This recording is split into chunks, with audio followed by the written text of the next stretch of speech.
Everybody, and welcome to the show. It's working. How about that? It's working fine. And I'm so glad to have you all here with us on what can only be called a special little private chamber orchestra. Like we're not doing the full Hollywood Bowl presentation of the OneRing.net Torn Tuesday. We're doing a little small chamber orchestra version, or you could say this is the private intimate set. The intimate set coming from everybody online. Welcome, everybody. I'm going to say hello to the audience first and introduce the show. This is Torn Tuesday. That's right. Hello there, Caitlin. Caitlin T with Tolkien is here with us. Top 10 things to get excited about with the Rings of Power. That will be our subject of conversation today. Yes, happy Torn Tuesday, everybody. My apologies for starting the show very late, but there was, I use the same old excuse. There was a gremlin in the microwave, and the technical jiggery pokery got away from me, but only for a few minutes. Welcome to the live show. Yes, my friends, you have arrived at the weekly destination, hosted by myself, Clifford Broadway. I'm the host with the most, and I don't have Justin here to co-host with me because he's busy doing San Diego Comic-Con things. And I mean, somebody said, release the hounds, the Comic-Con hounds. And Justin answered the call. He's super busy making t-shirts and getting the merchandise down there and getting the booth set up. It all starts Wednesday night. It will be preview night for San Diego Comic-Con. Gosh, it's tomorrow night. I can't believe it's tomorrow night. I myself will be down there in 2 days. It's going to be an exciting weekend at San Diego Comic-Con. But we also have a very exciting show. There has been news coming out, like the marketing is unrolling big time for the Rings of Power. And I am personally so revved up. I'm revved up, ready to go with excitement and enthusiasm for what's coming up as season 2 in the Rings of Power on Prime Video. And gosh, that's only coming up in a few more weeks. It's almost a month away in August. Yes, oh gosh, Otaku Senpai, it's good to see you in the chat. I want to give a big shout out to everybody on Twitter, Twitch, Instagram, Facebook, YouTube, and all the friends who are with us on the live program. Otaku Senpai, I wish I could go to Indianapolis. I would love nothing more than to be at Gen Con for all the tabletop gaming, to play Lorcana, to play Dragon Dice, to play Magic the Gathering. A big shout out to my friends at SFR who publish the eternally popular collectible dice game Dragon Dice. You guys are going to have a great time at Gen Con. I wish I was there, but it's not going to happen until next year. Now, hello, Katie and TD Matthew. There's Julia, and there's Ravandi. Yes. I'm going to type this once. Better late. No. You know what I'm going to say. I'm not going to say better late than never. I'm going to say the wizard is never late, nor is he early. So really great to have everyone here.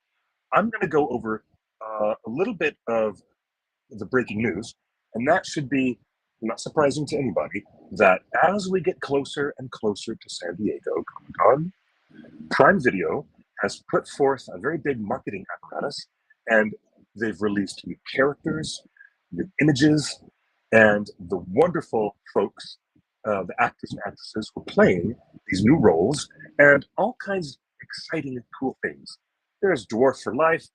Yeah, it's, sorry to miss you too at the Comic-Con. There's Laswin, Troy Hillman, very popular folks in our YouTube chat. Now, I'm going to go over with you my personal list of the top 10 things to get really excited about with the Rings of Power, and it will automatically overlap with many of the reveals that we had today. Okay, so let me pull up my list. I made this list yesterday. I was so excited about some of the casting announcements. Okay, and yes, we did. I'm going to put his name in here. We actually have 11. This list has just expanded to 11 things. It's not the top 10, it's the top 11 things for everyone to be really excited about that season 2 is going to bring to us. with Prime Video, The Rings of Power Season 2. Let's not delay any longer and get right to it, okay? Thank you, the Shiv Knight. Yes, yes, yes, yes. Someone said Narvi, but that's just terribly exciting. It's so cool. All right, let me start at the top of my list, and in no particular order.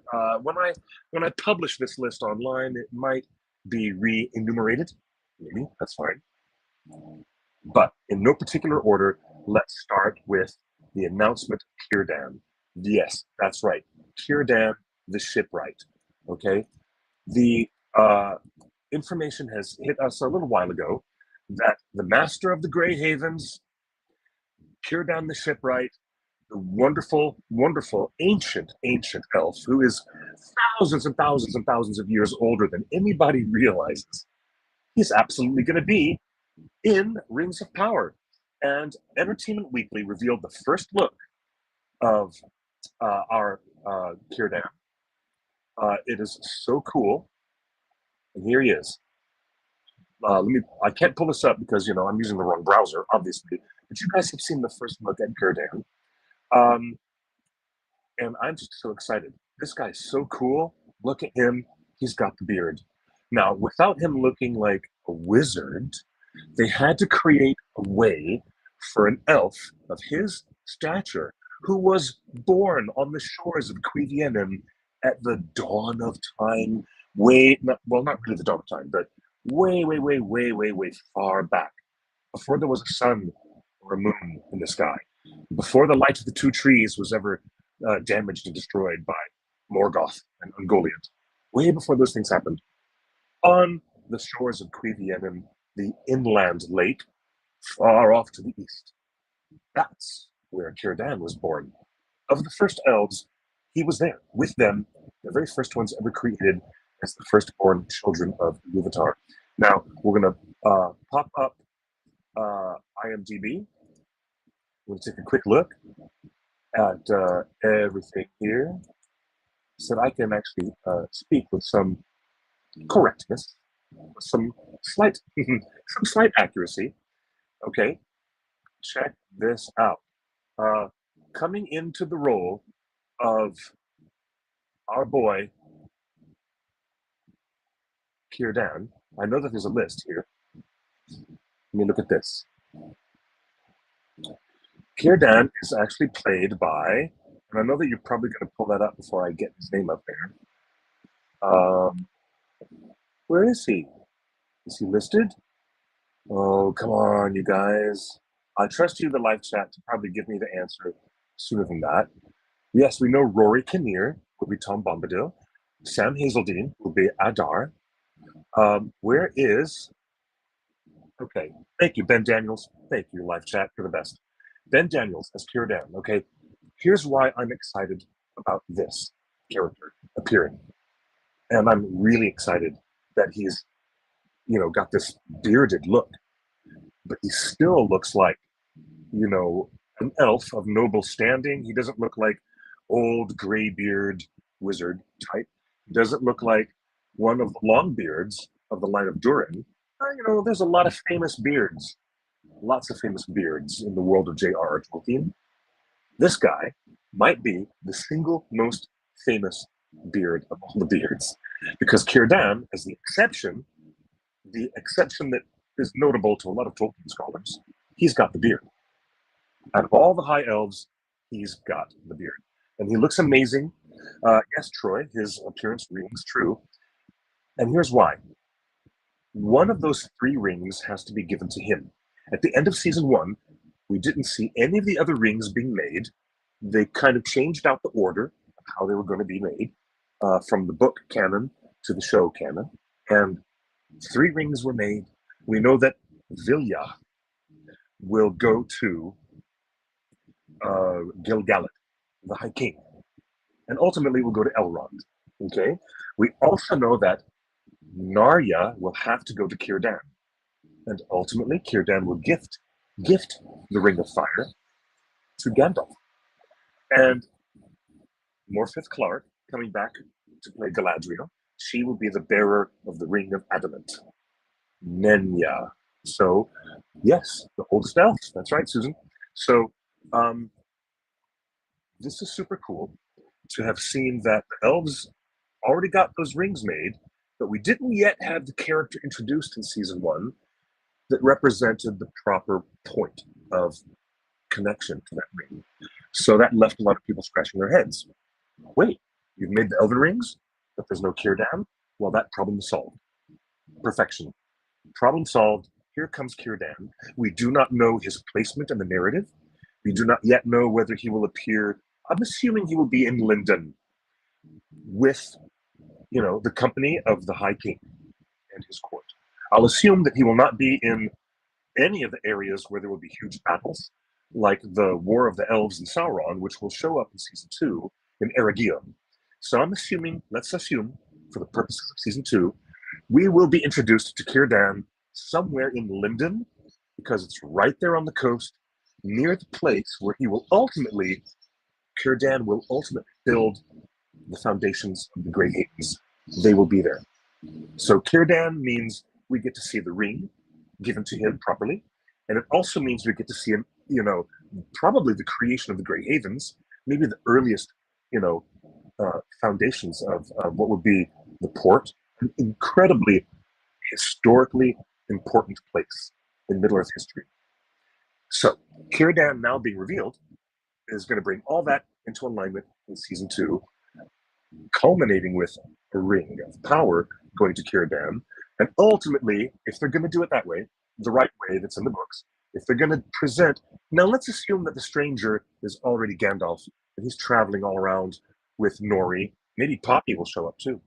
So if the stranger ends up being real Gandalf, then those characters will have to meet, and Cirdan will have to gift the Ring of Fire, Narnia, to Gandalf. Assuming, let's just go with a logical assumption, that the stranger might be named. And I've been saying for a long time that Tom Bombadil will name the Istari. The one with the amnesia, the guy who doesn't know his name. Watch out for that prediction. May or may not be true, but I'm excited to see what happens. Okay, that's number 1 on our list, is that Cirdan is here. Now, the next thing to get excited about for season 2 is that Farazon's evil, his true evil intentions, will be revealed. In season 1, we didn't know exactly how evil he would be, but there was just a calculating guy who is ready to pounce on political opportunity. That's what was presented to us. Kind of, he's looking out of his left eye, talking out of one side of his mouth, looking out of the other eye of his head. He's watching, he's calculating, maybe he's waiting for an opportune time. And his true evil will be revealed because Tarmiriel is coming back blinded and wounded after the terrible things that happened in the Southlands. The Southlands that are now called Mordor. And I don't know how long it will take, linguistically speaking. The elves had that name. So who knows how long before the Southlands are going to start being referred to as Mordor in the TV show. But after the disaster and the volcanic explosion in the Southlands, Tarmiriel comes back, probably as a failure, representing that she had a really failed military experience. And Farazon is going to manipulate that situation to his betterment for his own schemes. We saw in the teaser trailer that there's a great eagle, a huge, beautiful creature that arrives at Numenor. And Farazon is there having some big speech, and it looks like he's the guy who likes to speechify. I can relate to that. I like to speechify myself from time to time. Hey there, kitty. Nice to see you. Now, here's the thing. This guy, Farazon, pulls a sword out in that teaser. And a lot of people pointed out to me, I said instinctually, oh, where's he going to ride? Is he going to ride the eagle somewhere? Where's Farazon going to go flying off to? And everybody was very quick to tell me, no, this is not a happy play date. He's not having a play date with the eagle. He's pulled a sword, and he's probably going to sacrifice the poor creature. So if that proves true, we have Tarmiriel coming back with her loss of sight, having suffered the loss of a battle, and Farazon will twist that to say, that's what you get for teaming up with the elves. That's what you get for being faithful to the Valar, and you should not have done that. So Tar Miriel is weak. Her weakness needs to be the signal to all of you in Numenor that she's not worthy to rule. The king is dead. There's going to be a funeral for her father, and Farazon is probably going to jump into the power vacuum. And this is an exciting part, a very big, exciting part of the story. Farazon is going to manipulate the situation with Tar Miriel coming back so that he can assume power. I regret to spoil this for you, but I'm not really spoiling it. I'm just making my most educated conjecture that Farazon will kill that noble great eagle, and it will be layer upon layer of awful, awful things starting to happen, and it will get worse. Come season 3 and season 4 of Rings of Power, the whole stuff with Farazon and his storyline is going to get more and more grim, much more grim. Eventually, Sauron himself is going to come back to Numenor, and this, according to the lore, is going to happen after the War of the Elves and Sauron. After all these horrible things happen to Celebrimbor and the Elven Smiths, and all that stuff happens, and when the doors of Moria are shut, Sauron will capitulate when the Numenorians come back to the shores of Middle-earth, and he will turn himself in as a prisoner, and Farazon will be in prime position by the time we get to season 3, that Sauron will corrupt his soul far, far worse. Okay? So, that's number 2 on our list of top 10 things. Here you go. Number 3. I can't wait anymore. I'm over the moon with excitement because it's Tom Bombadil. Yes, number 3 on our list is a huge cause for excitement. Now, some people have been like, oh, yeah, you're bringing in Tom Bombadil. What for? Well, I'll tell you what for. He is not just that little toy that got stuffed in the toilet by Tolkien's children. You know, it was not just Tom Bombadil who was written about in all the fanciful poetry. This is Tom Bombadil who has been neglected. As much as Glorfindel, he has been the number 1 neglected character in any adaptation. And so here's our chance to see him for the first time. Rankin and Bass did not animate a version of him. Certainly Ralph Bakshi didn't bother. Neither did Peter Jackson. Nobody bothered to give Tom Bombadil a chance to come on screen and be his idiosyncratic self. Now I'm super excited that as the Stranger and Nori are traveling to the east, they're going to bump into Tom Bombadil, and I will repeat myself. It's the end of the amnesia of that character. I'm predicting, and, all right, if I'm wrong, then I'm wrong. Okay. If I'm wrong, then I'll eat a plate of stuffed mushrooms. Okay? Okay. That's the deal. I'm making that deal with you guys in the live chat. If I'm wrong about Tom Bombadil, then you're going to have to force feed me a whole big plate of stuffed mushrooms, which is probably one of my favorite things in the world to eat. Hello, Higgy. Higgy, how you doing? Oh, wait, hold on. Okay, wait, Higgy, are you talking about Fatty Lumpkins? Is that the poor pony? The poor pony. Okay, no, I don't know if Fatty Lumpkins is an overlooked character as much as Fatty Bolger. Fredegar Bolger might be a little bit more overlooked than that cute little pony, but thank you for that. No way! Scott Allen Evans in the Facebook chat also reminds us that Tom Bombadil was cut out of the BBC radio production. All that stuff builds up to me saying, well, yes, Nigel, yes. Officially, the wizards never showed up in the Second Age. But we've been talking about that 2 years ago. We mentioned that 2 years ago. We all know that the creators of the Rings of Power are allowing themselves a lot more crisscross flexibility with the timeline. And I mean, they're really allowing a lot of fast and loose revisioning and replacement of things, revising where characters appear, and reimagining what purpose they could have served in the Second Age, even though we know that none of the Istari in the books showed up in the books until the Third Age.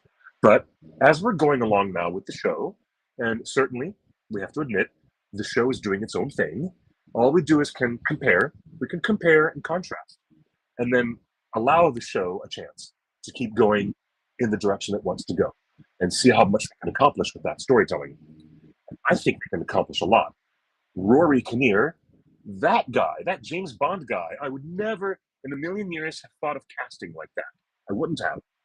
I mean, maybe I'm not very imaginative, but I was always thinking Jack Black or, stuff like that. Everyone was saying, their own fan casting ideas of Tom Bombadil.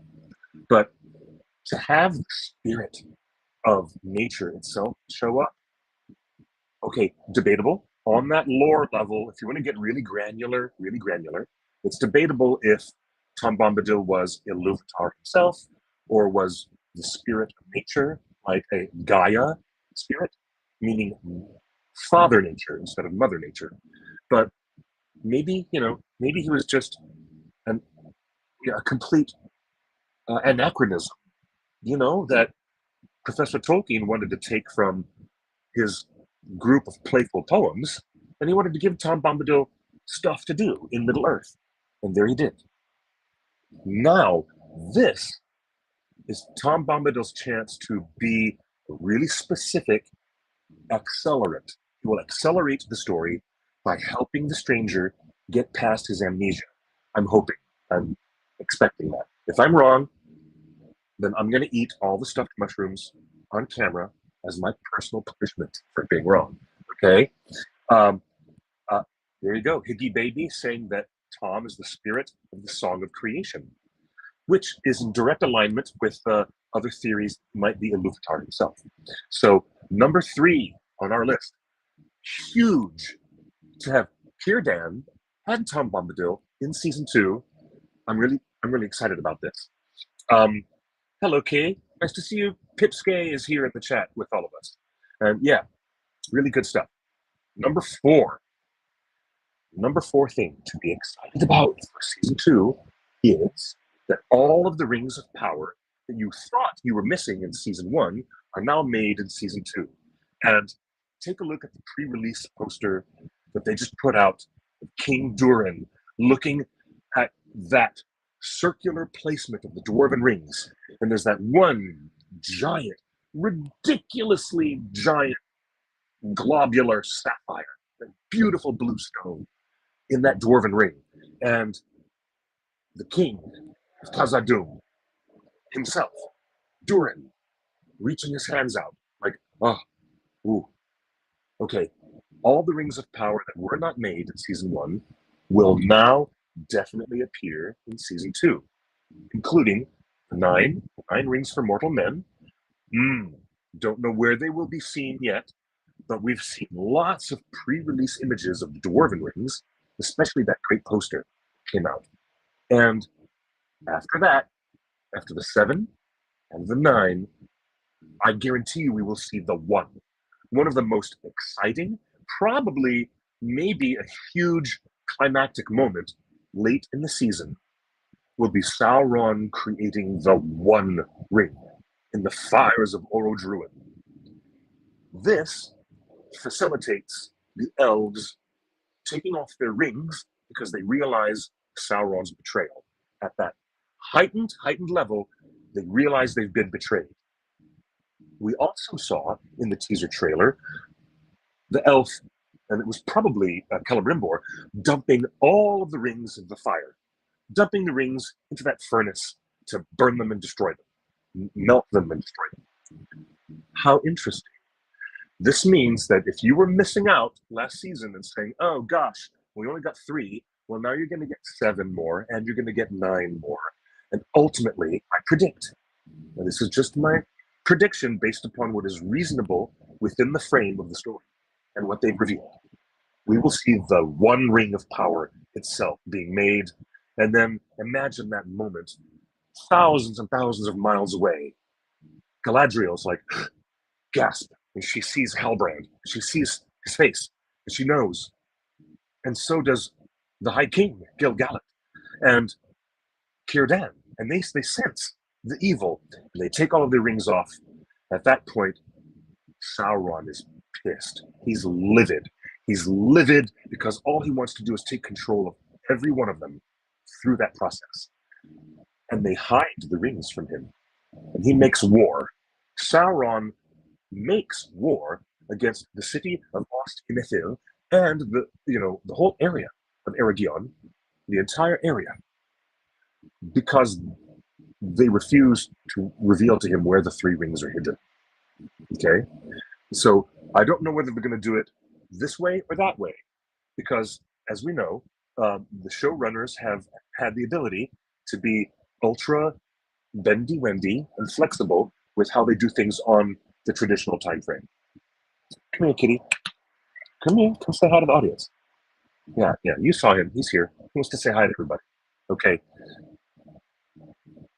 I am so down for this because it represents the next logical assumption of the lore and the show itself coming together at the proper point to propel the story forward. Now, you're not going to have these devastating battles in Eregion without the One Ring being made. This is the causal connection. To me, it'll be a very strange affair if Sauron comes to make war on Eregion without having made the One Ring first, and having the elves suddenly become quite fully aware of his schemes and his deceit. They did leave it at an interesting point at the end of season 1, where the only character who knew of the deceit was Galadriel herself. And so season 2 is going to be in that really interesting area where Sauron could possibly blackmail Galadriel. Elrond is going to wonder, are you going to come clean, Galadriel? Are you going to tell us about the stuff that happened with Halbrand? So I don't know exactly how they're going to unravel that, but it's all built up there from the opening of season 1. The ending of season 1. Now, I am super blown away by number 5 on this list. Guys, that's just the top 4. Number 5, Kieran Hines. The amazing actor Kieran Hines has been confirmed by reporting from Fellowship of Fans and other sources that he's going to be a wizard far in the east. And I guess you could say all the stuff with Rune is another huge thing to be excited about in the story. We get to travel to a whole area of the map that has never been filmed and has never been depicted in any way, in any adaptation. And we get to travel there and see new cultures and new things and new people, new characters, and a new wizard, Kieran Hines.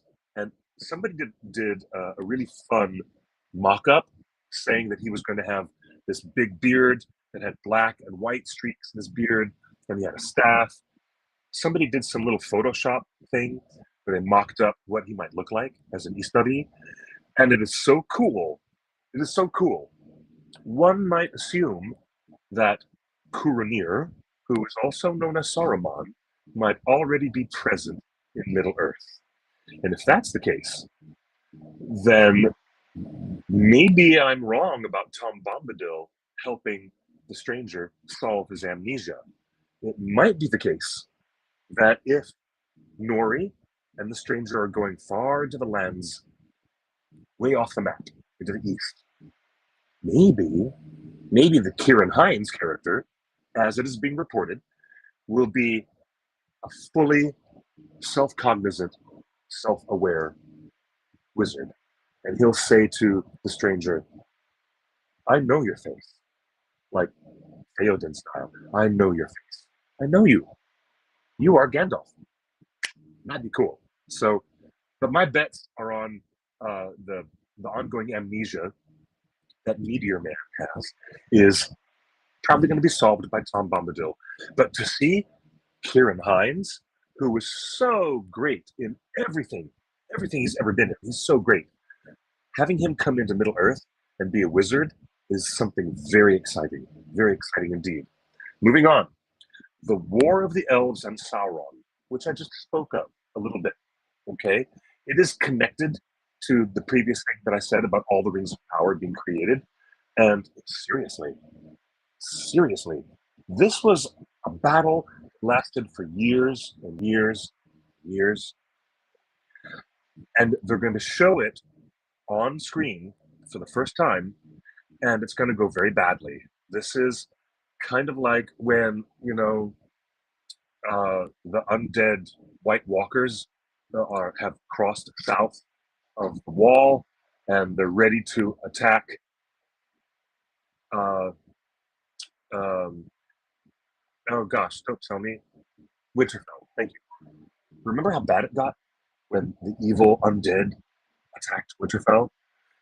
Yeah, we're going to get some really dark, crazy battle scenes that will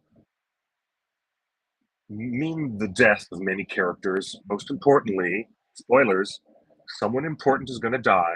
Spoilers, we've talked about this many times. Yes, that's true. I see you. I see you in the chat, guys, and I appreciate what you're talking about. Okay. Oh, all right.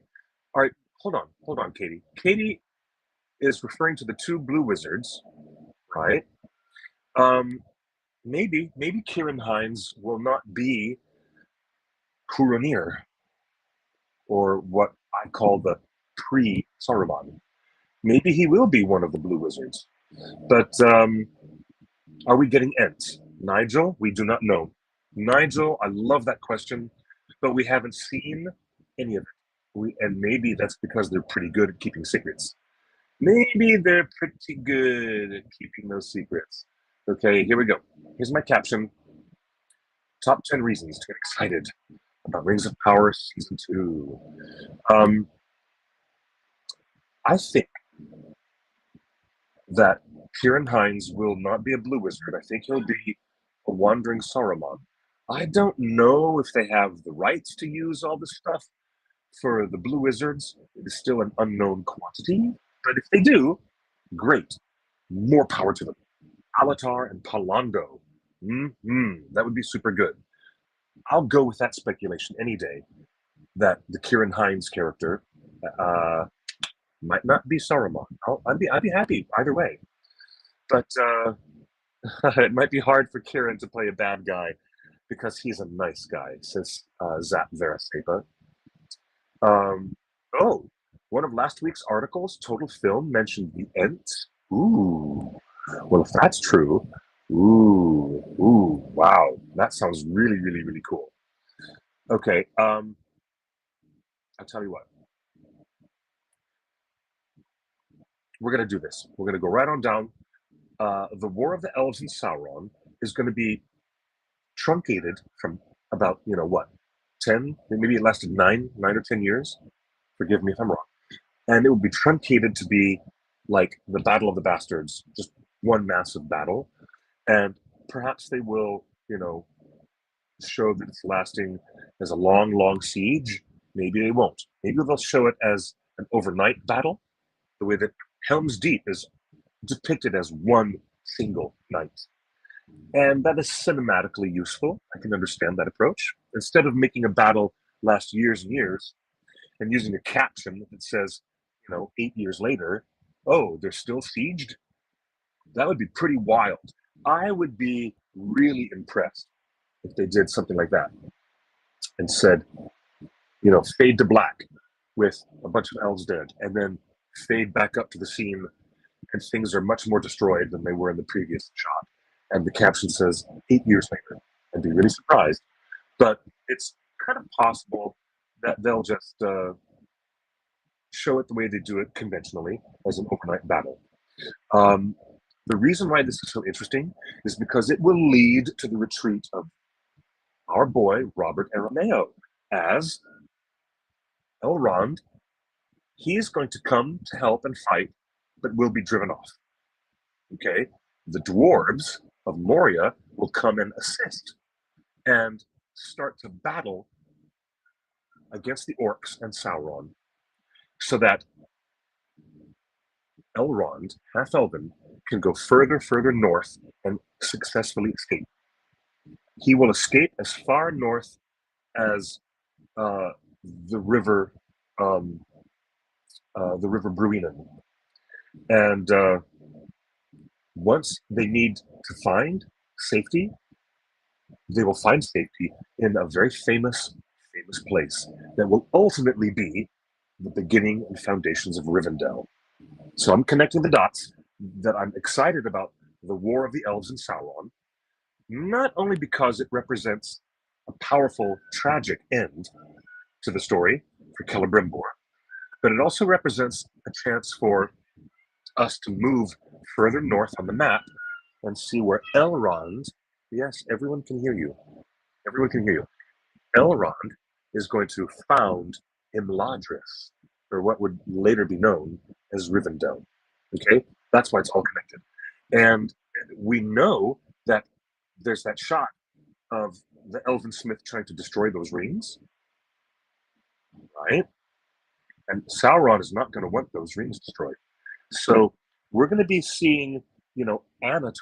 Anatar himself, I'll get to that. That's one of the last things I'm going to get to on my list. But we're also going to see, probably, with Cirdan being introduced, maybe we'll see the foundation of the Grey Havens. With Rivendell possibly being created before the end of season 5, we need to show how Elrond will come to battle and help Eregion, and then be driven further north and has to escape. And the dwarves will come and help, but they will also have to retreat because they're massively outnumbered by the armies of orcs, which are led by Adar. Ah, that's right. Coming up next on my big list. 1, 2, 3, 4, 5, 6, 7. Number 7 on our list. Top 10 things to be excited about is Adar's betrayal. We'll see the flashback of Adar. It's been talked about by the showrunners in rather spoilerish detail. So if you don't want to have too many spoilers, then I'll try to not spoil it for you. But in season 1, we understand how incredibly pissed off Halbrand is, Sauron, against Adar. And now we find out why. In season 2, we will find out why. Why Sauron is so ticked off at Adar. So we'll have a flashback and we'll learn something about Adar's betrayal, which will set the story in motion for Adar. And I'm really interested in this. Will Adar have fluctuating loyalties? Will he be loyal to Sauron once again? Will he be brought back into the fold out of promises or coercion? Will Sauron forever have to mistrust Adar? Now, there's a key point that Gandalf says to Saruman in the Fellowship of the Ring. He says there is only one Lord of the Rings, and he does not share power. So if Adar thinks that he's going to be in a position where he can share power with Sauron and be the leader of his armies, maybe the general of his armies, and have a place in the new power structure of Mordor, I'm intrigued by that storyline very much. Very intrigued by that. And I don't know if Adar will be fully trustworthy for the entirety of the show. I don't know if Sauron can trust him any further than he can throw him. But we will find out the dirty details about why they are so angry with each other, because the flashback at the beginning of season 2 will show us that story. And I'm fascinated by that. Okay?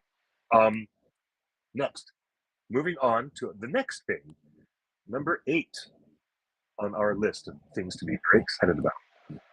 Khazad-dum and the intrigue of Khazad-dum. Okay? I'm going to tell you what I mean by that in just 1 second. Let me check in with the live chat. Say, how's everybody doing here? You do not share cookies. That's right, Sauron. You do not share cookies. Hey, Paul. Yeah, we're on. Show's definitely on. Oh yeah, that black slime. Okay, the black slime, I'm assuming, is disembodied Sauron. I'm just assuming that when he is disembodied, he's going to be like, the bubbling mass of protoplasm on the ground, all gross. And that's all I can say. That's all I can say about that. Is that I think that that is Sauron when he's in between forms. Maybe he's not exactly a humanoid form. Maybe he's not exactly able to reform yet. Or maybe, I don't know, they're going to have to show us what's going on and what that's all about. But it was a very interesting image, wasn't it? That was a very interesting image. Um, Now, before I get at the Khazad-dum intrigue, I want to talk to you guys. Balrog enters the chat. Hey, it's the Shiv Knight. Hello, Shiv Knight. How are you? Okay, now, um, the the idea that there would be so much intrigue in Khazad-dum, and the reason why I chose that word is because of the separation of the son and the father at the end of season one. Okay, Prince Durin was kind of ostracized from his position, and wild to think that his father and he have come to such separations of interests. But Disa, okay, come with me now. Come follow along with me now on this. Prince Durin's wife, Disa, has a very energetic role to play here. To remind you that in season one, she told her husband, Prince Durin, openly that her father, that his father was not quite right about his decisions, and that it would haunt him, and that the real issue is what's going to happen when Prince Durin comes into power. So she's throwing her weight and her support to her husband, Prince Durin, while the king himself is about to be given a ring of power. We saw it on the poster. It was just released today. Okay, he was given a ring of power, or will be in season two, and all of a sudden, maybe King Durin will become more greedy and more corruptible, and maybe the whole storyline is going to change in a whole different direction. But the intrigue is how closely will Disa motivate her husband? How closely will Disa motivate her husband, Prince Durin, to be disloyal to his father? That's what you want to watch out for. I don't know yet, but she's on the verge already of being that Lady Macbeth character, and Disa has been spoken of as a Lady Macbeth energy in the background, right? So, how much further is it going to go if King Durin has been given one of the seven dwarven rings and he gets greedy and a little bit weird, and if there's that ongoing separation and disagreement between father and son, you know that Disa is going to have the back of Prince Durin, not the king. And that might cause even more court intrigue. Court intrigue in Khazad-dum. Really stuff. Okay? Now, Durin the Seventh is here with us in the YouTube chat. He says there's a whole lot of politicking going on in the Dwarven realms between Durin the Third, his son, Prince Durin the Fourth, Disa, and now Narvi. I'm going to pull you up on the screen. Okay? And that's just what's been announced. That's just what's been announced, Khazad-dum. Okay, I'm with you on that. Okay, Durin? All right, this is where the rubber meets the road. They were planting those seeds in season one, so that now in season two we could have more intrigue. Okay, next big point. Imagine if they include the other six dwarf lords. Will we get to meet them? Will we get to meet any of those other dwarf lords? I hope so. Uh-oh. Boom. Whoa. Really? You think so?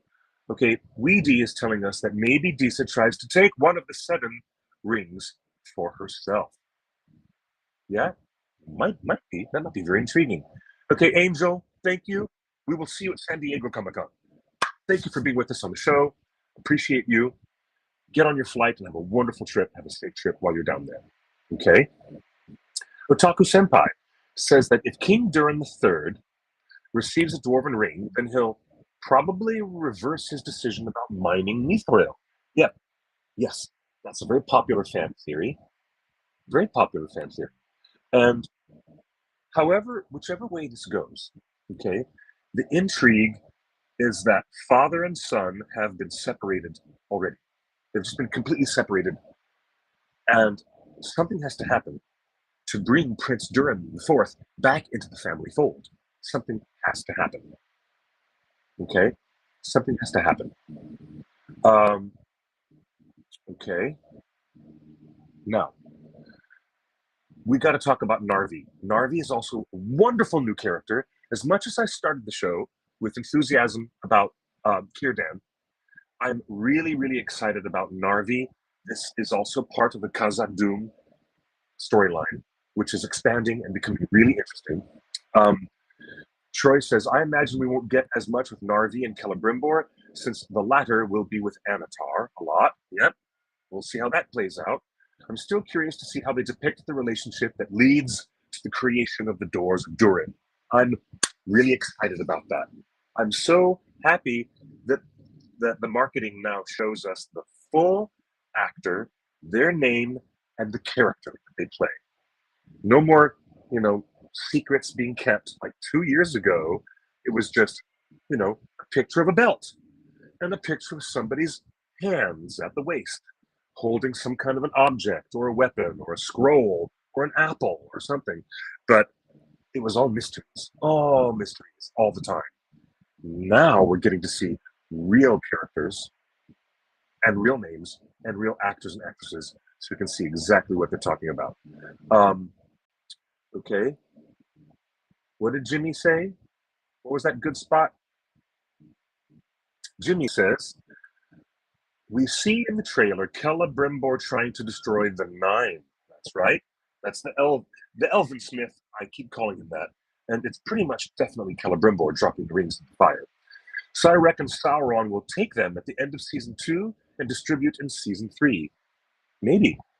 Maybe the 9 rings will be distributed to human men in season 3, and there's a lot of other focus on the dwarves just in season 2. You know what? That's quite possible. Daisy Kim, thank you for this question. Will they even introduce the concept of other dwarf realms? They seem to have grouped all elves into one group. Yes, it does seem like that. I wonder. It's a very good question. I'm really curious about that. I wonder. So, hey, cat, stop screaming. The whole audience can hear you screaming over there. It's just, I'm not allowed to do my show anymore because of the cat. I'm just not allowed to do my own live show. Typical cat behavior. Thank you, Mithrandir. Appreciate you. Now, look at it. The Doors of Durin will be made. Now that Narvi has been announced, and we've seen what he looks like, what a great character. Awesome. And now that we know he's there, we know that Celebrimbor is going to have more friendly relations with the dwarves, and that ties back to the building of that giant forge. Now, we only saw that in season 1. It was built in the background of one shot. It was only one shot where we're looking out the window from Celebrimbor's office, or maybe his private sanctum sanctorum, and we look and we can see the dwarves of Moria, the dwarves of Khazad-dum, excuse me, have been very, very busy assisting the elves in building this great big forge building. So that's it. That's the only extent of how we started to learn in season 1 about the ongoing friendship and how close-knit they were as friends, the elves and the dwarves of Khazad-dum. So we'll get much, much more into that here in season 2. Way more into that. I'm excited to see what they do. excuse me. Oh, you think? Robin thinks that King Durin the Fourth is going to start mining the mithril and keeping it secret from others and keep it secret from his son. Boy, that'll be weird. That will be weird if that happens. Yeah, imagine the intrigue and the difficulty between father and son growing further and further and further apart. Wow. Katie from Prancing Pony Podcast says, I'm really looking forward to the foil between Narvi and the Banner Child. Brimby. Yeah. Now that is a foil of a friendship between Celebrimbor and Narvi and the existing elf and dwarf friendship that we loved so much. My favorite part of season 1 of The Rings of Power was and always will be the relationship between Elrond and Prince Durin and all that great Khazad-dum stuff. I loved it so much. I loved it. I couldn't get enough of that. So we have this strong friendship between Elrond and the prince, and now we'll have another elf-dwarf friendship between Narvi and Celebrimbor. And those two relationships will probably foil against one another. What? Maybe the Entwives were given rings and that's why they disappeared? That's an interesting concept. I never thought of that. That's a very interesting concept. Durin the Seventh says, I just now realized that with the announcement of Miranda as Celebrimbor's protege, how does that affect the interaction of Narvi and Celebrimbor? Good question. Yes, we did see Merdania. We did see the Elven Smiths. Now this is a whole new cool thing. And I want to mention this, it's not on my list, but I'll add that in, okay? Meeting the Elven Smiths is super cool, even though it's not on my list. I just think that's really cool that we're meeting for the first time the Elven Smiths and Eregion, who we did not meet in season 1. It's really, really, really cool. Now,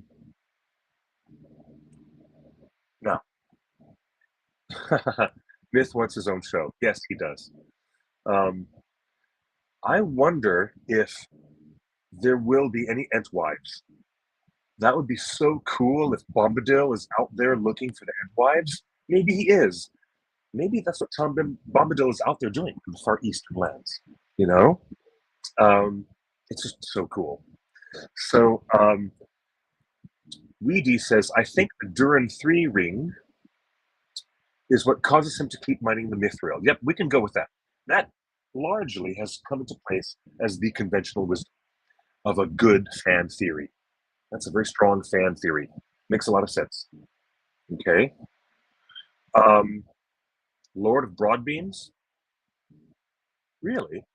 Now, there were 7 dwarf lords, but there was no actual Lord of the Broadbeams, as the last one died defending Durin's heir? Really? Okay. Right. Yeah, you guys are giving me some thoughts to think about.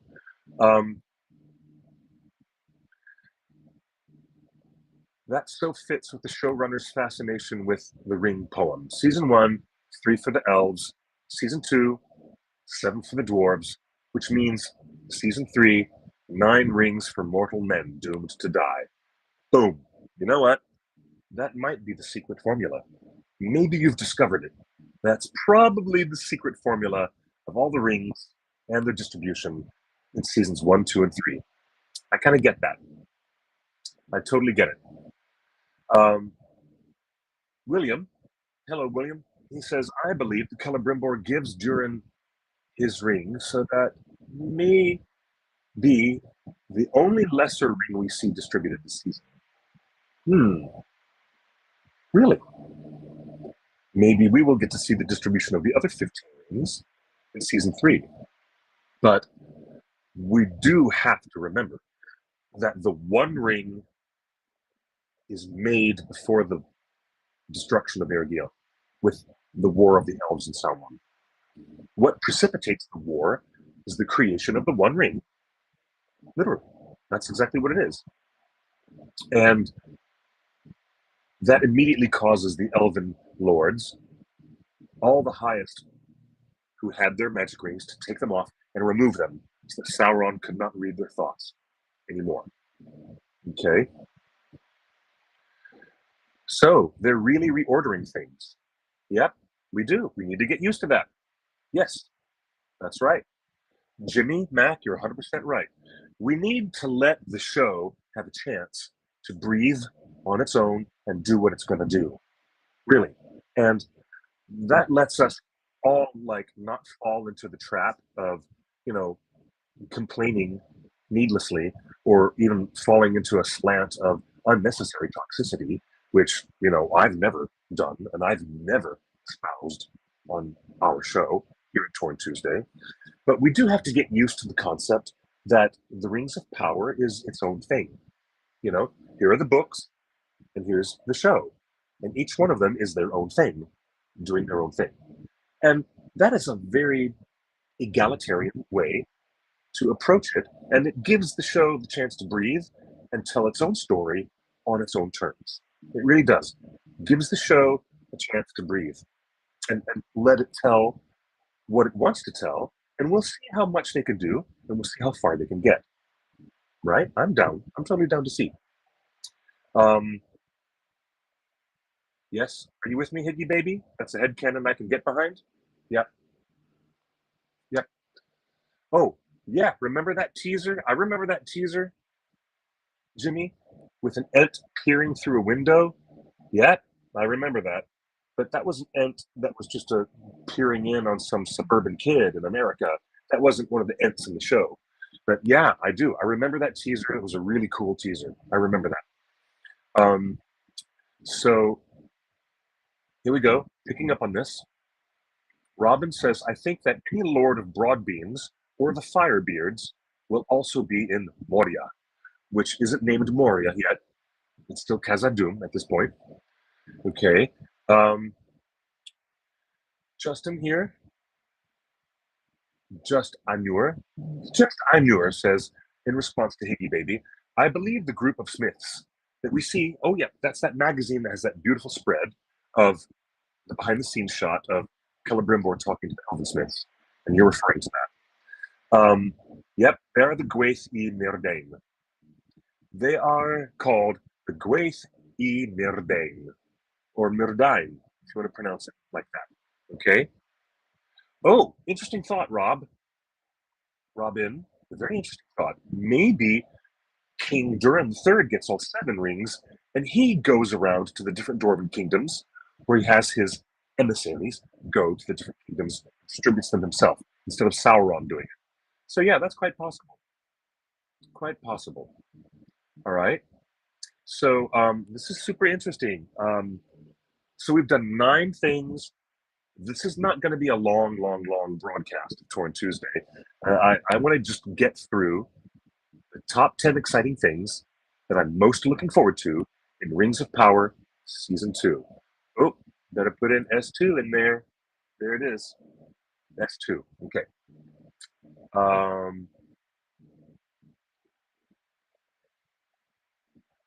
better put that in the title of the show, too. That's it. There you go. Got it. No, I've just changed the name of my show.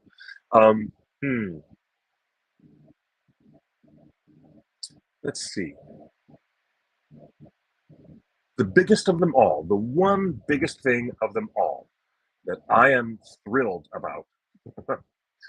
Okay, you have to go? Okay, so before you go, Robin, this is the end of the show. Yeah, we don't know the order of the rings being distributed, but I'm deeply fascinated by the fact they're doing it kind of backwards. They're doing it in a whole different way, not according to the historical canon, but they're distributing the rings according to the poetry, the poem, the ring verse itself. So it's really fascinating. Here's the thing. Weedy says, I don't mind the order of the rings, but I just don't see how you can avoid making the one ring as soon as possible. If Sauron is amazingly powerful without it, why would he need to make it at all? Good point. Good point. It's a very interesting point. Okay, Robin, before you go, I know you have to go, but this is the number one thing that I am most excited about is Season 2, Rings of Power. No more mystery boxing. Anatar is here. He is on the scene. He is on the scene as Anatar. Everybody knows that he is Sauron / Anatar, except for the people on screen who do not know. So now that the audience knows, there's this huge opportunity to use dramatic irony in the way that it can be used best. It's just so great. I'm so happy about it. Number one thing. Yeah, you guys, I'm not kidding. You guys think I'm not kidding. I'm so excited about new characters, new storylines, amazing new physical locations in the far distant lands of Rune that we're going to see. But most of all, now the show can tell its story in a more effective way, in a more direct and effective way, because we'll be sitting at home thinking, no, no, no, no, no, don't trust him. While the people on screen are going to be like, I trust you implicitly. And we'll be sitting in our living rooms going, no, you can't trust him. And that works. That totally works to the show's benefit. No more mystery boxing. I believe that either the Tom Bombadil character or the wizard that is allegedly being played by Kieran Hines will help solve all the amnesia of Meteor Man / the Stranger, and he will be given a name. Names, identities revealed. And with the identities all on stage and the audience being fully informed, it will strengthen the narrative push of the show in the wonderful way. I'm looking forward to that. Boom. There it is, ladies and gentlemen, my top 10 list. Top 10 list of things that is really turning on my enthusiasm level for the Rings of Power Season 2. It's really, really cool. Okay, what are you guys saying in the chat? All right, before we end the show, oh yeah, it's show number 650. Should I should I acknowledge that there's some kind of anniversary here? Not yet.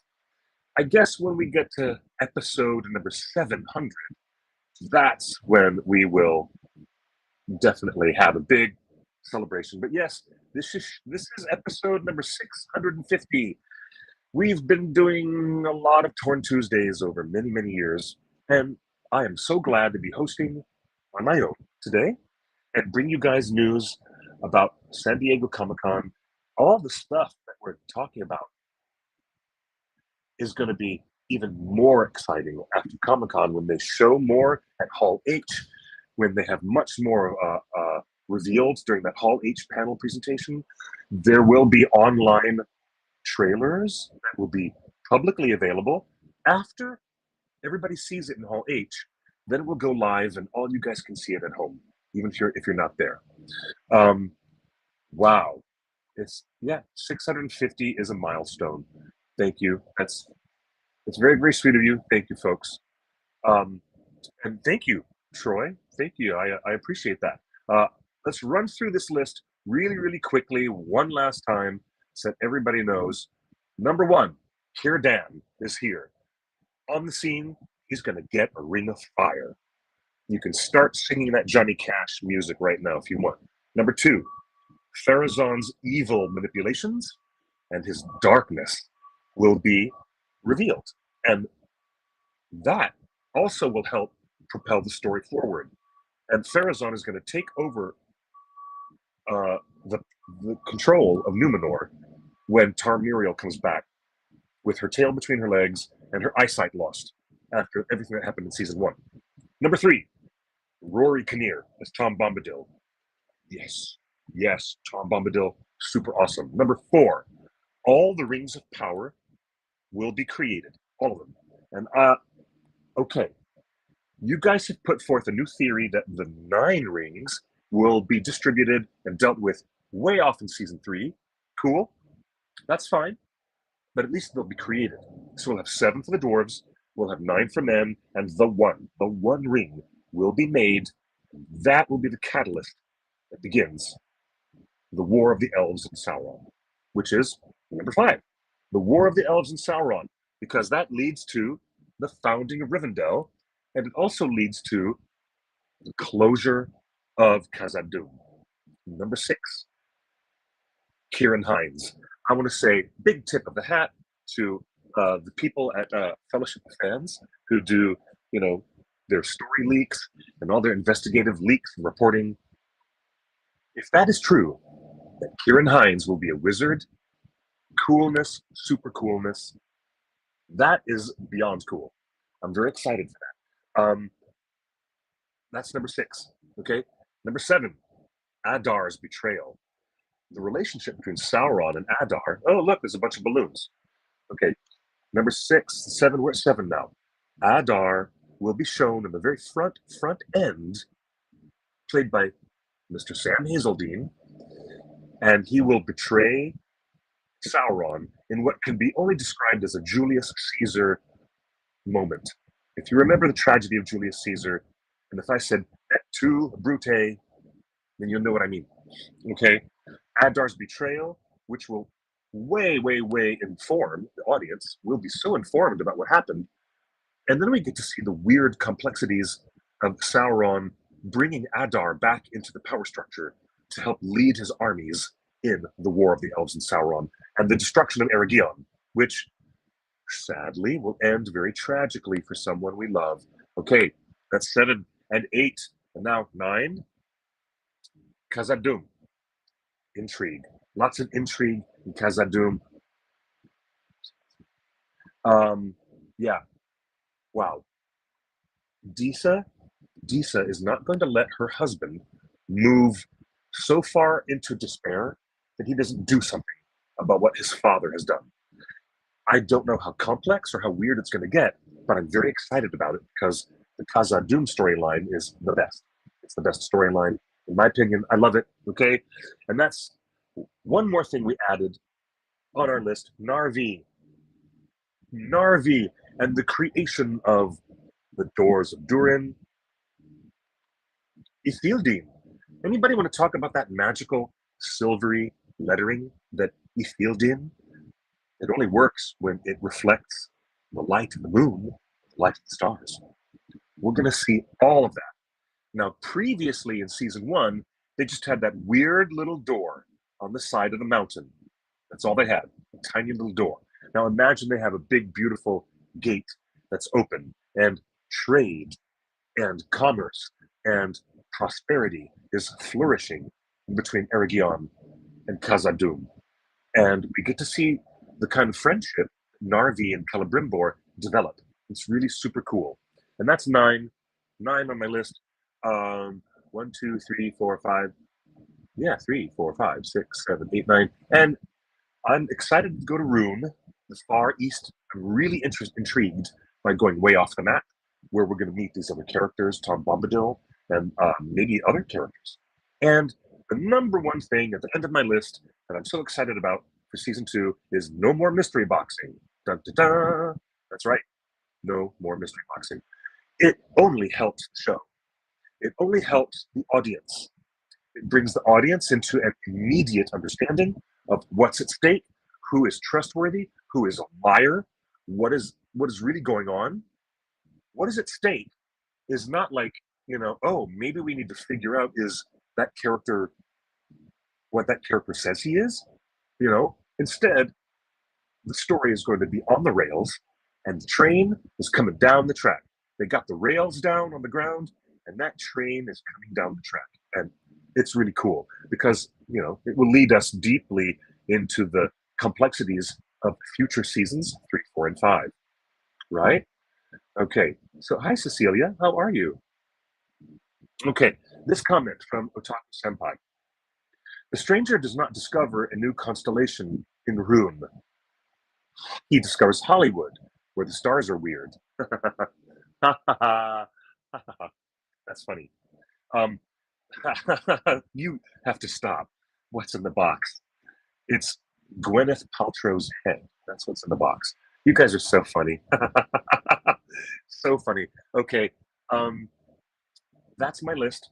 I'm excited for season 2, and we've got a lot of interesting things to go on because of pre-release publicity. and the marketing has been going on. It's quite the engine, quite an impressive engine. So good stuff. Amazon Prime Video, really good stuff. Yes, I will be there. It's you guys are so funny. I will be there, Julia. Okay, let me put this up here so that people can see your comment. Is that working now? You're asking if I'm going to be at San Diego Comic-Con, and as we close the show now, I'm going to give you guys a little bit of details that where we will be and what we will be doing. So join me, please, as I give you the quickest little cool stuff. And this is a really fascinating article that we published. It's right on the main webpage, and it's everything you need to know. It was published 4 days ago by Justin. Okay, here we go. Comic-Con, major panels, Friday, 11 a.m., Hall H. The Rings of Power comes to the biggest pop culture stage in the world with a huge preview of Season 2. Then, that's Friday at 11 a.m. Friday night at 8 p.m. in room 25 ABC, this will be the main Torn panel. The OneRing.net will have many special guests, and we're going to have a very surprising preview of the upcoming animated anime film, The Lord of the Rings, The War of the Rohirrim. And we will have official information on the future of Lord of the Rings from Middle-earth Enterprises. We have some very special guests who are going to join us on that panel. Friday night, 8 p.m. in room 25 ABC. Then on Saturday afternoon, an even more interesting panel in rooms 5A and B. That Saturday 5:30 panel is called I Am No Man, Women in Middle-earth, hosted by fantasy author Kelly K.M. Rice, and she is also the creator of Happy Hobbit. And it features wonderful leaders in the industry, women leaders from EA Games, Weta Workshop, Wizards of the Coast, and Middle-earth Enterprises, talking about amazing presence of female characters, the impact of Tolkien on fantasy, and how they, as women, are bringing their incredible talents to bear in the industry, making things happen for Tolkien projects worldwide. Okay? You want to find us at a booth? We're in booth 1934. Come and visit us, even starting tomorrow night, Wednesday night preview night. Come and visit the OneRing.net. We have exclusive t-shirts. We have merchandise like you wouldn't believe. We're in booth 1934. We have so many exclusives. We have our good buddy, Matt, Nerd of the Rings. He'll be there with us, and he has wonderful expertise on Lord of the Rings. And joining us at the booth will be the creator of a long-expected soundscape, the wonderful composer and musician, Jordan Rennells. So come and step up to our booth and join us. Learn about the original musical scores that were inspired by Tolkien, and he does to make his long-expected soundscapes. We're going to have the most insane merch. We're going to have Jed Brophy. That's right. Jed Brophy, who stars in The Rings of Power and the Hobbit trilogy and the original Lord of the Rings trilogy. Mr. Jed Brophy, you can meet him, talk with him, get your autographs, and he will sign 8x10 photos. He's got great photos to sign for you. It's really, really cool. Extra guests who are joining us, Keely and Feely from Happy Hobbit will be there to join us. And on Saturday, the 27th, Caitlin, that's right, Tea with Tolkien, will be there 11 a.m. to 12 noon on Saturday. That's Caitlin's hour. And then from 1 o'clock to 2 p.m., New Betta Do Betta from TikTok and Instagram. Wonderful powerhouse. So great. He's going to be there joining us on Saturday at the booth. And then a little later that afternoon, from 3 o'clock to 4, that's right, Corey Olson, none other than the Tolkien professor himself. Corey Olson will be there with us on Saturday the 27th. Pick up our Gollum Smeagol 2024 election shirts. We have some great Nerd of the Rings merch. Matt is selling his first-time printing of shirts and hats. And we have a beautifully designed Seasons of the Shire t-shirt. And even more. After a really successful Kickstarter, Jackson Robinson has sent amazing, officially licensed Lord of the Rings playing card decks. So we'll have all of that at our booth and much, much more. It's an amazing weekend. Come and see us at booth 1934. I will not be there Saturday or Sunday, but I'm very much going to be there Thursday and Friday.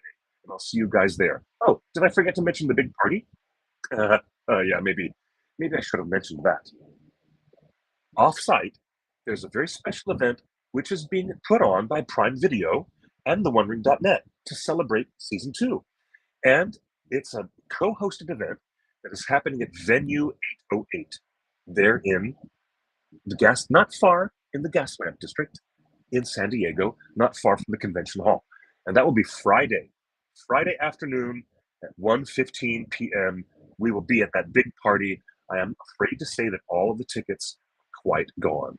Yeah, gone. Those tickets were gone in a nanosecond, and just like barely a couple of minutes, they were gone off of Eventbrite. So, folks, there's New Beta, Do Beta. There's Tea with Tolkien. There's Nerd of the Rings. There's myself, Clifford, from theonering.net. There's friends joining us on the panel from War of the Rohirrim. We have special guests from Tolkien Enterprises. We even have special guests I can't even tell you about. It's so cool. So come and see Jed Brophy. It's going to be so amazing. Oh my gosh, I can't even tell you. That's right, Monica. Love you. Love you for saying that. It's true. No, wait. Are you asking me, Zap Verasepa? Are we going to get drunk at the party? No, we got too much work to do. We have way, way, way too much work to do. And last one, it is true.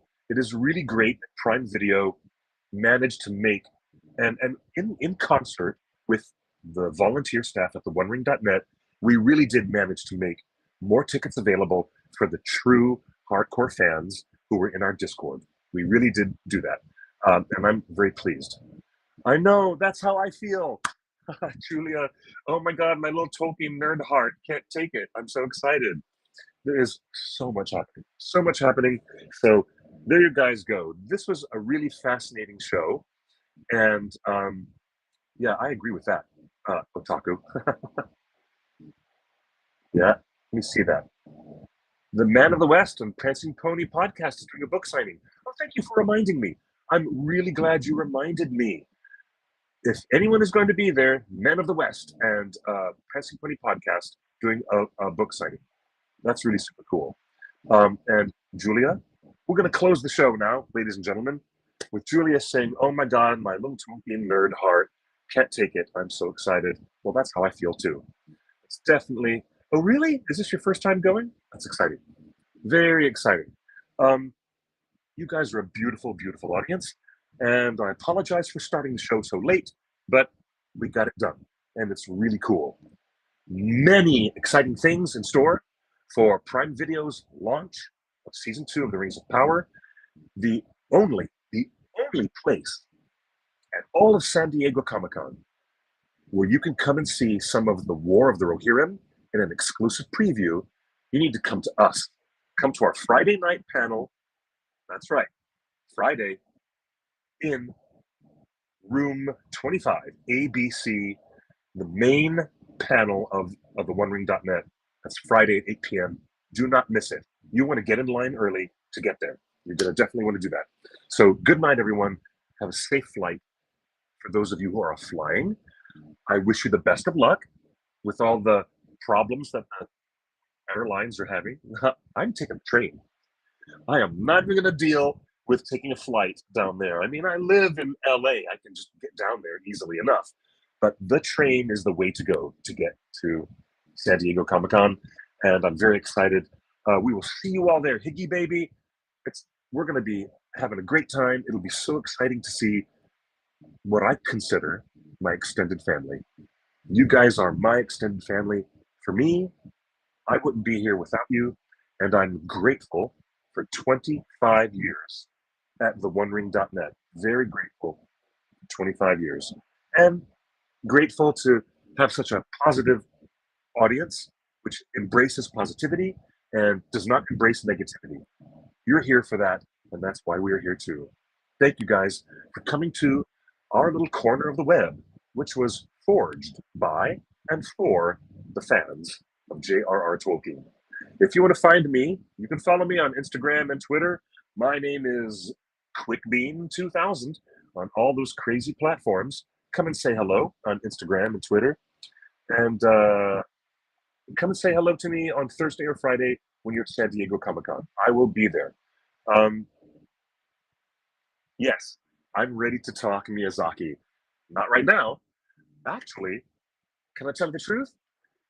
As soon as we're done with this broadcast, I'm running down to Amoeba Music to buy my steel case version, the 4K ultra high def of Miyazaki's Oscar-winning masterpiece, The Boy and the Heron.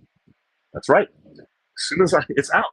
It is out now. Get your copies of The Boy and the Heron. Oh my gosh, I just did a Miyazaki minute. I didn't mean to do that, but okay. Thank you guys. I'm on my way to get my steel book. What is it called? A steel book? Yeah. And I'll be watching Miyazaki tonight in ultra high def with some very cool friends. Safe travels, everybody. We will see you again. We will definitely see you all again.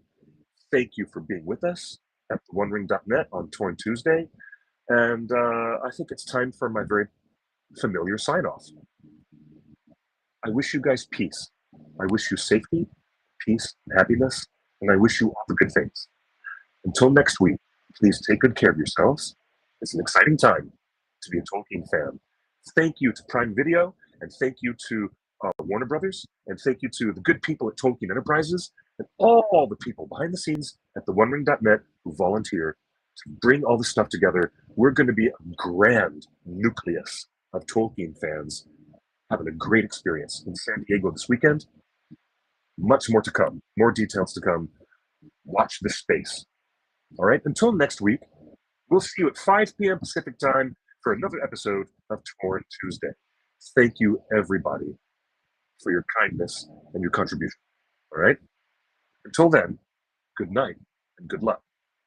Or better yet, buenos noches y buena suerte. Bye, everybody. See you soon.